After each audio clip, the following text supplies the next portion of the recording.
Hi everyone, my name is Sarita Scherpereel and I am not your mother's realtor, and this is my podcast where we talk about more than just real estate. And I'm joined by my good friend, client, and colleague, Megan Osberger. Hi everyone. Megan, today's gonna be a doozy. I'm ready. I'm really excited about this one. So on today's show, we're gonna be talking about must-haves and how to wage war on your partner and your budget. Get ready for battle, everyone.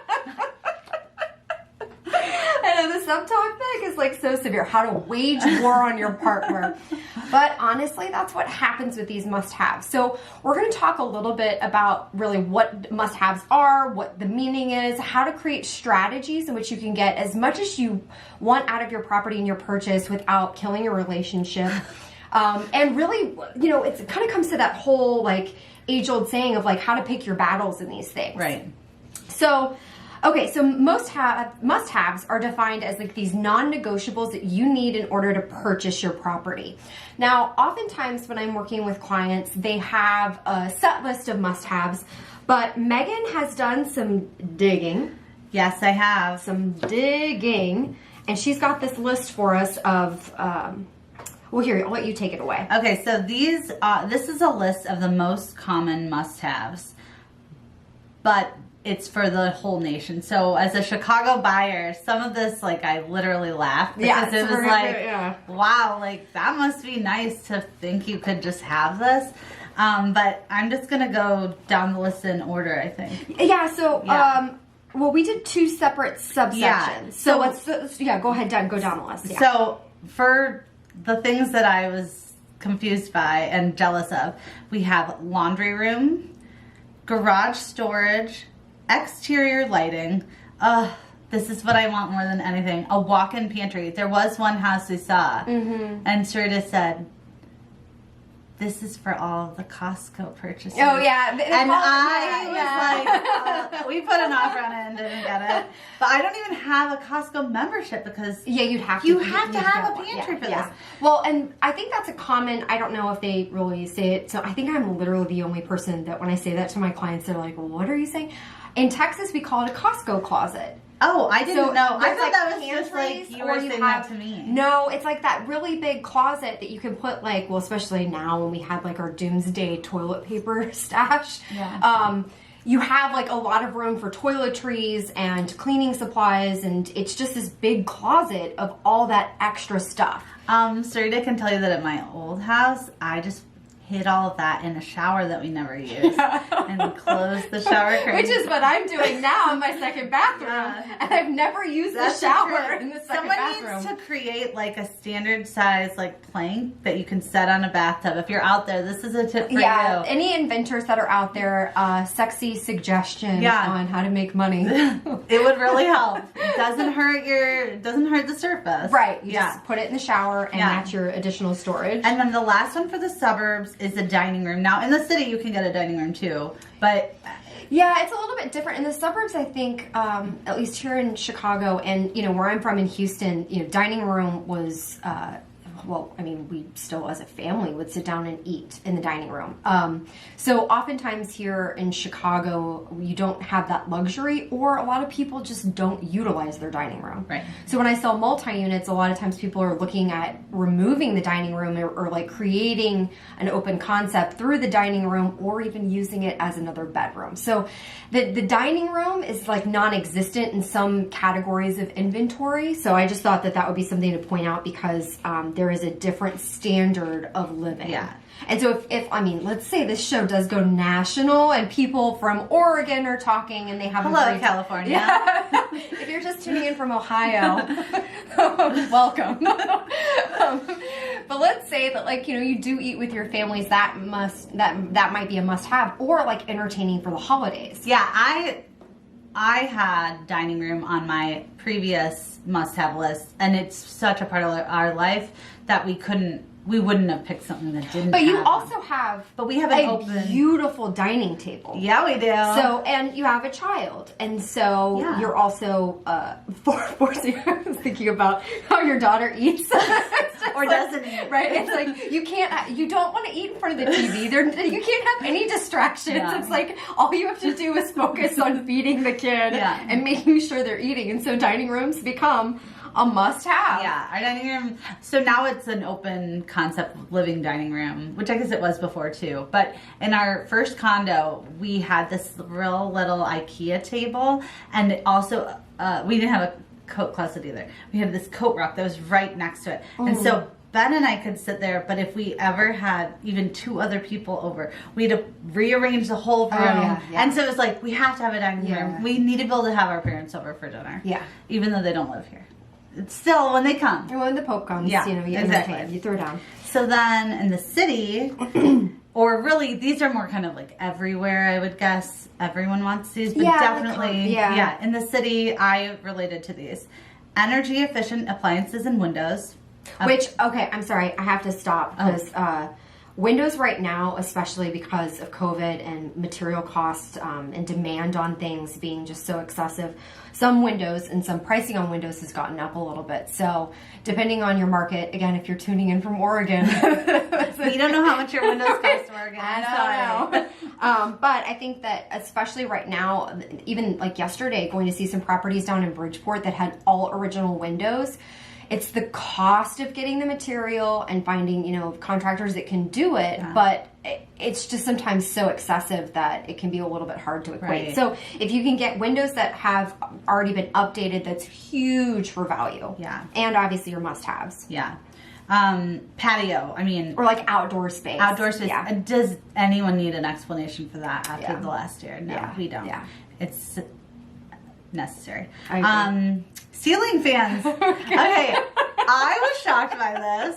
Sarita's laughing, but I will say that my new house literally has ceiling fans in every single room, and in one room, the former daycare, they have 2 ceiling fans, and like you can really get a nice little breeze going in there, and now I kind of get it. Yeah. I would never have thought of ceiling fans when I wasn't like, everything needs to have ceiling fans. Right. And obviously you can add them yourself, but having it is pretty nice. Well, I think that's why I'm tickled over this as a must-have. Because in my mind, this is a trip to Home Depot, and well, I would never have like, I don't know, my dad is an engineer, but he's like not good at like putting things in, but I'd hire somebody to put in a ceiling fan. I think it's laughable because I feel like it has such a strong workaround that to me, must-haves are things that you do wage war over. And not only internally and emotionally, but also like for what you're trying to find in your deal. Yeah. So for me, and it was number 4 in the list. It was number 4. Number 4! I'm like, how? I feel like there's such a workaround on that one and the next one coming up. Yes. Hardwood floors. Okay. I feel really strongly about hardwood floors. For or against? Very for. Okay. Very pro. Well, I have a dog who's terrible, and it's my fault that we own him, and 2, that he's not very well trained, which we've tried, okay, but it's not working out. He's a dachshund, so he pees on everything, so we cannot have carpet. Like, I think someone who originally had him must have been like paper training him. Anything like you leave an Amazon box on the floor, he'll come pee on it. Oh. It's like, what the hell? I don't mind if I do. Yeah, I don't know why he does it. But so we don't have rugs, which is too bad. I'd love to, but we can't. He's not that old. I know, that's why I'm laughing. Is it like he's astute, but I just like the idea that he's like, on paper. Yeah. Thank you very much. Yeah, no, it's terrible. But so we've had hardwood floors at our last place. We just had them redone. They look beautiful. Oh, they look gorgeous. But you know what? People really thought like that's going to cost a lot to redo. Yeah. And so it's if they have the floors, you can probably work with them. Right. Yeah. Yeah. So I guess my thought on like having that as a must-have is that yes, it can be expensive to put it in, but if that is the must-have and the place doesn't have it, don't kill the deal or say no to the property because it doesn't have the hardwood floors that you like. Work it into your budget and your cost on these things. And do it before you move in, because if you don't, you're never going to do it. Oh, but also, it stinks. Yeah, that's the big thing of like, when you redid your hardwood floors, all the chemicals that they use, it just smells really bad. So you want to give it some time to like aerate. Right. But one thing I do want to say, because I moved into a place that has it's like 50 shades of flooring here. Yeah. But this dark hardwood that I have here, I absolutely hate. And really, I kind of love it. No. I like it as a look, but the problem is that I feel like I am constantly on the ground cleaning, finding. Apparently, I shed more than a dog. Like it's amazing to me every time I see any little speck of something that's on there. Or what's worse is like, now I play beach volleyball on Thursdays. Oh my God. I'm just like, I'm pulling it. I come in and I shake. And then I go to the porch. I shake some more. And then sometimes I just hang out outside for a hot second on my phone trying to just like wiggle some stuff off. And then I come in and I'm bringing it in. Do you know what they say to do? Fill a sock with baby powder and then like rub it onto yourself and it will come off. I haven't done this, but this is what all the mom blogs say. They say this is what you should do with your kids. And I don't ever remember. My car's really sandy. But you could try it. Because like... Yeah, because what ends up happening is that it's a Swiffer project afterwards, or gotta get a Roomba. Yeah, I know, that's that's nice. The next level. Where are we at? Walk-in closet in the primary bedroom. Okay, so this is so nice to have, and I would say for us, closet space, it doesn't necessarily have to be walk-in, although I did get one, but not to brag. Definitely bragging. But I do think that that's something you cannot change about the space. So if it's something that is a must-have that you can't really create out of this space, sometimes like your previous property at Oakley was so large in the primary bedroom that you could really open that up to creating a walk-in closet if you wanted to. Now, but you have to talk to your partner, your realtor, about the market. What is worth the juice is worth the squeeze on this. If it's something that you feel like you can maybe add a little bit of value into and get what you want, great. If not, then I feel like I'm with you. Like if there's storage in the property somewhere that's like, okay, maybe I just keep like my seasonal wardrobe here and then maybe I rotate things out. Right. Then maybe that's the answer. Well, and it wasn't like we didn't have closet space. It just wasn't walk-in. Right. Yeah. I don't know. Yeah. And then one of the rooms did have a really big walk-in. Right. Like a massive. Oh, it was like almost the size of an office. Yeah. Yeah. So. Or this area. Yeah. That we're crushed in. And then eat-in kitchen. That is, I think, definitely a must-have for a lot of people because it might be their only eating space. Well, and especially, like, if you're single, like, I eat on my couch all the time, which is not great, especially, like, if you obviously are really rough on things like I am. But having the high top there in my kitchen is really helpful, especially like when I come in from the beach and I don't want to sit on the couch yet and I haven't taken a shower. There's like that good intermediate place. But I think that oftentimes, especially for people who are in the city, condo buyers, and then maybe like that starter home, people just don't have a bunch of kids and a bunch of people running around that they have to like sit at the dining table. So it's nice to have that like space. And a lot of people seem to want both. Like, here's where we have a quick breakfast or lunch or snack, and then this is where we eat dinner. Yeah. Yeah. And then last one. Because it's laughable to think that we would have a laundry room in the city, we did so want to include that a lot of people, a must-have would be a in-unit washer and dryer. Which, yes, and I think when I was looking with Kayla and her boyfriend Kenny on these things, so many times we'd see places that were in the right price range, and then you find out that like it's a washer and dryer in the building or in the basement or whatever. And to me, it's like, well, look, if you're going to spend, a good chunk of change on a property and the market standard is now a washer and dryer and unit in some of the areas that you're looking, to me, it doesn't make sense not to have it.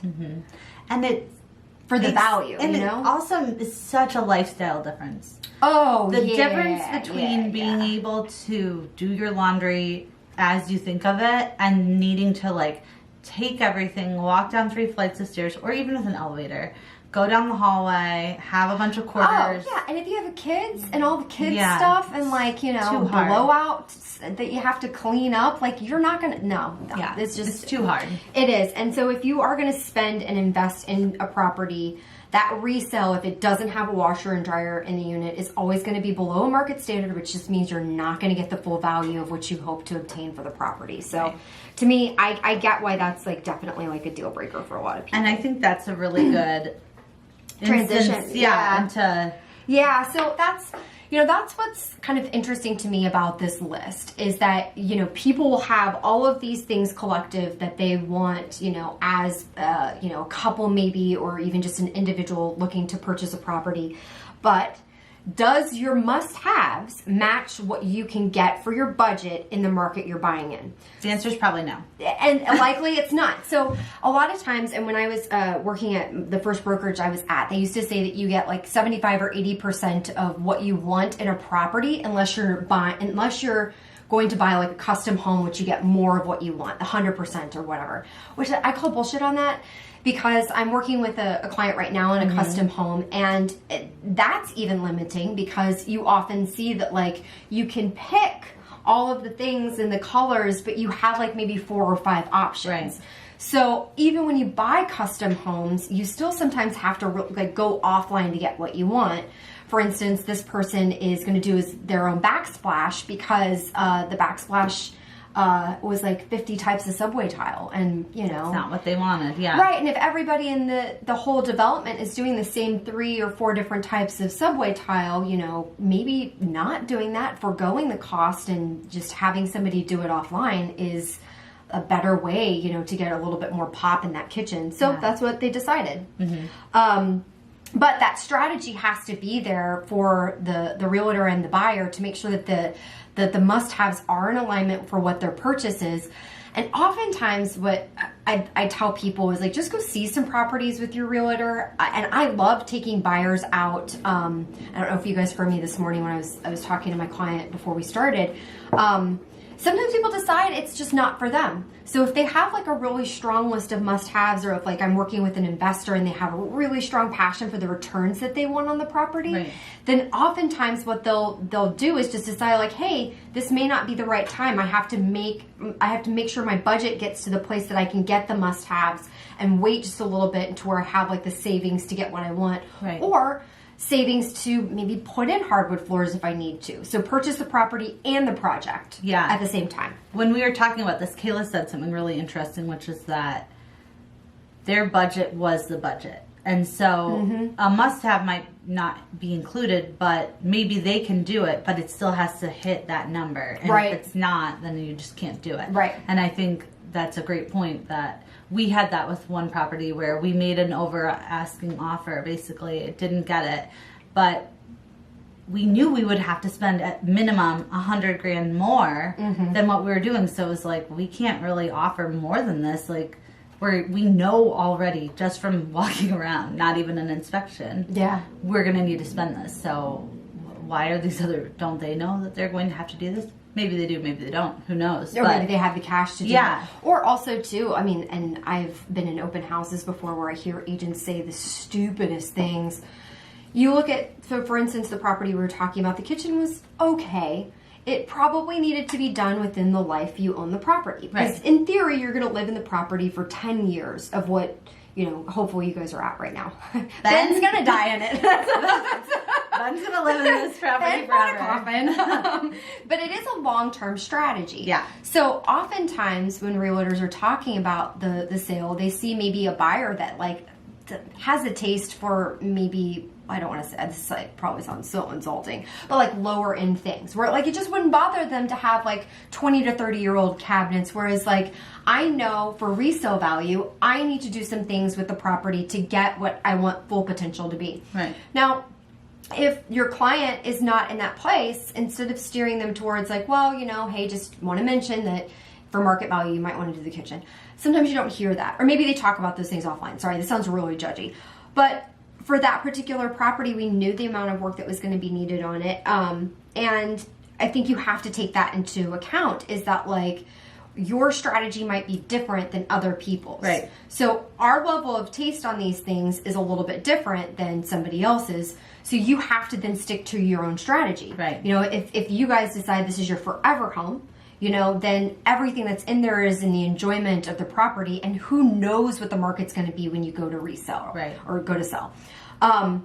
So what you want to do is focus on what your individual strategy is. If you think you're going to be in the property 3 to 5 years and you've got a kitchen from the 1950s, well, sorry, honey, you're probably going to need to do a kitchen renovation. Right. So equating and aligning that to your budget is really important. And having and making sure that your strategy is focused on that is like the only way I think people are really able to move through these must-haves. Yeah, and I think that's where having a really good agent matters so much. Mm-hmm. Not only in telling you as the buyer, well, here's what you're going to be seeing. Like, maybe we'll get a unicorn, but you're probably going to not get one of these. Or, well, here's how we can do that. Right. And here's what that will cost. Yeah. Because, you know, we redid our floors on the place that we're selling, and people were saying things like, that will cost $15,000. Yeah, no, I almost fell out of my chair. Someone had said $25,000 to redo the floors of the space, which is just like, that's one of the dumbest fucking things I've ever heard. I don't know how to say that nicely. Sorry, I just went off the rails there. But like, it was just like, and God bless her, the Redfin agent just was like, and I'm like, no, let me reel you guys back in. This is not that expensive. No. So I don't, usually recommend that sellers do projects on their property, but because the buyers were giving such weird feedback and we didn't have a lot of support from agents, it was like, well, we might as well just take care of it. Yeah. And then just be done with that one. And it was not $25,000. And it was two? It was $2,000. Yeah. $2,000. It's a really big difference from what a lot of people thought. And so that can happen, and you need someone that's going to like steer who that knows you. the range. So, we talked a little bit about the strategy of things, but I think also creating a rank of must-haves. So what ends up happening if you are going to live in a property maybe 3 to 5 years is you have kind of the must-have list. But Kayla and Megan and I, before the podcast, were talking a little bit about the rankings of that. Yeah. And so many times, things will outrank other things. So, for instance, Kayla found a place that had an incredible outdoor space. And I mean, it was like bigger than this room. Mm-hmm. It was really awesome. That's nice. Yeah, it was really nice. Yeah. But then the bedrooms were really tiny, and one of the closets was like, basically from you to me. Mm-hmm. It was like, 1.5 foot of like, your Sunday vest and your farmers. and your work clothes, and then that hat, and that's it. And the problem with that is that like, okay, it's got really sexy outdoor space here in Chicago. We've got, a good 3 to 4 months of consistently easy weather. Unless you're like me and you bought an adult snowsuit for quarantine. I forgot about that. Yeah. Just saying, everyone. We can enjoy winter too. This podcast offers so many things. Like we said, it's more than just real estate. Sorry, Kayla, that one got away from us. Because they didn't get the property because their realtor was like, hey guys, we got to really take a peek at value here, because while outdoor space is really great and it's awesome to have excessive outdoor space, I love my space right now. What ends up happening on these snowy days, and when you're all in this tight room together and just like eating and breathing on top of each other, is that you just start to crawl the walls. So if it's a long-term investment on some of these things, is it better to sacrifice that? Not necessarily. But if it's a 3 to 4 years or 5 year plan, maybe you get your own enjoyment out of it, and then you're on to the next one. So you had said school districts. Yeah, school districts. I know a lot of people who that's how they based their search. They picked several schools they were interested in. Yeah. And, in Chicago, that's like really, it's like our voting borders. It doesn't make any sense. Yeah. And so then you have to look in these really specific. My cousin actually didn't buy, but she just moved here from France, and there's one public school in the city that has like a French program, and she, in Lincoln Park. And so she had to find a rental in the borders so that that could be what that was the must-have. Yeah. Yeah. Well, and what ends up happening too is like people will, put a lot of things before that. So maybe it means you even like downsize a bedroom, or there's no outdoor space, or there's street parking, or something, because they found something that meets a majority of that in a very specific niche of what they want their must-have to be. Right. And it's surprising, but that does happen a lot where it trumps that. So you just have to be flexible, and you have to talk to your partner, or if you're doing this as an individual, make sure that you have in your head set up these things of like, okay, well, if I do have sexy mega outdoor space, I'm okay with my kitchen also being my primary bathroom. I think that might not be a food safety regulations. Sorry, just mic check, making sure the room's up. Okay, wait, I want to talk about, I don't know if we have, we're doing good on time. Okay, so my favorite must-have for your search was how incredibly tall your husband is. My husband's tall and like moves awkwardly. I don't, that sounds really mean, but when he goes into a house, he goes in wanting to hate it, and especially this time because he didn't want to move. Yeah. Ultimately, he's happy, I think, that we did. But when I came over, he seemed to glow a little. Yeah. Like, I think he's very proud of this space. Yeah. And I know it took a lot. I know you did a lot to get move. him there. Yeah. But his height was huge. Yeah. For a lot of these properties that were like bungalows here in the city. Yeah. We basically had to up our budget because he's too tall to live in a bungalow. So then that is hard because, even as we're looking at Oakley, it's a duplex down. We had a guy that came in that was 6'5". 6'8". He was 6'8". Oh, 6'8". Yeah, 6'8". That's really hard. 6'8". That's very tall. And he was fine. Like he was very comfortable with all the the door height was one thing for him, but like the beam, the support beam in the lower level, all of those things were fine. But I was like, damn, how many houses are you going to see to where you find something that you're comfortable with? And it's just probably got to be a simplex or a single family home or well, you think about how influenced our city was by Frank Lloyd Wright, and it's just like he was a short dude who built houses for other short people. And so when we would go through, Ben would be doing these like awkward one place. We were like, maybe we could renovate this, except we have to tear out the entire downstairs like stairway. And so she's like, that's going to be minimum $70,000. We're like, okay, we'll move on. We have a cheaper solution, which is just we saw Ben in half. Well, I kept thinking like, do you really need to be able to stand up? Like, can't you get over this? Ben, you're being a little ridiculous here.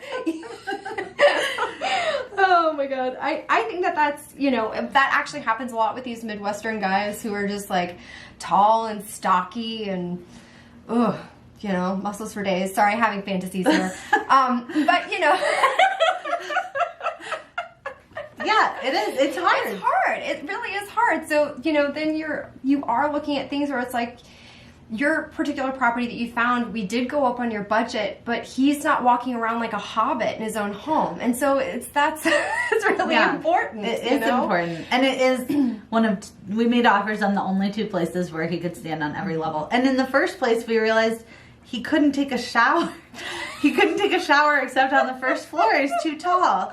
Poor 6'8". He was wandering around in all the showers, I'm sure, thinking like, oh, hello down there, shower head, It's like, that's hard. No. He did get in a lot of showers on these showings. There was a lot of like... Yeah, you have to. Yeah. Story usually. And today, the story Megan's going to tell. Okay, this is a fun one because it's about reality TV. Ben went to reality TV, real estate reality. Real estate. Yeah. Yeah, real estate TV. I don't know. Still workshopping that. But Ben, my husband, went to all boys Catholic high school, and so none of the guys there ever really saw each other with girls ever. And he always says like, if they talk too much about girls, you knew they were lying. Yeah. Like, you just don't trust anything they say then. So his friend I met at a high school reunion, and he was fine. Like, he seemed nice, but they weren't, like, close. So then he posts on Facebook, my wife and I are going to be featured on House Hunters this Sunday or whatever day. You were like, sign me up. We were like, Gotta okay, watch we gotta watch this. Yeah. Like, this will be fun. Like, he seemed like a character. Mm-hmm. He was. He and his wife, well, first of all, she came off looking like a total bitch. Yeah. And it made me think, like, I would look like that. Everyone would say, like, why is this loud lady yelling at her husband so much? He should just get a new wife. And that's kind of how it came off. But even more is how much their real estate agent appeared to hate both of them, because their big must-have was that they needed to be able to open the oven and the dishwasher at the same time. So they're going to all these properties and they're like, does it open? And then they each try, and then it like pans to their real estate agent who's just looking at them like, smoke. Like, why? Like, Yeah. who needs to open the dishwasher and the oven at the same time? Put your quiche in the oven while you're doing dishes with your toes. Yeah, it's like, what's the purpose of this? And every single property they went and they did it. And they picked a house that seemed terrible. Like, when you saw the others, you're like, why did you pick this one? Which is always how I feel when I watch that show. Yeah. But yeah, it was an experience to watch them and just be like, why did he marry that horrible woman? And also, why are they so weird? Yeah. I'm sure she was really nice, by the way. I think they just cut out a lot of... Well, and I'm sure that it probably for them represented some source of spacing in the unit. So, like, they felt like, or their kitchen, like, they felt like they had enough room in the kitchen to work, or somebody's unloading the dishwasher while somebody's doing the stove. Yeah. I feel like I have never faced that problem. And in my kitchen right now, the I guess both appliances open towards each other. So you might not. They wouldn't have bought this right. I would probably, if I was on the other side of the sink and somebody were to shut me in, that's where I'm living my life now because I couldn't get out. Mine now are right next to each other. So I could do it, but it doesn't mean anything about how big the kitchen is. Right, or why you would want to function like that. Yeah, I don't know. We kept just being on team real estate agent. Like, right, why? Yeah. But I think that creates a really interesting point to close this out with, which is that sometimes your must-haves are yours. Like, there's just... God bless you. We'll say a candle, a prayer at mass for you, light a candle. But sometimes it really is for your enjoyment. And if that is the thing that trumps all the other things, then, hone in on it real hard. Good luck to you. And find an agent that can tolerate that. Somebody who's got, like, patience of steel, because that is a lot. Well, that was a good one. Yeah, thank you all so much. Thank you for listening. I hope you guys have a great day.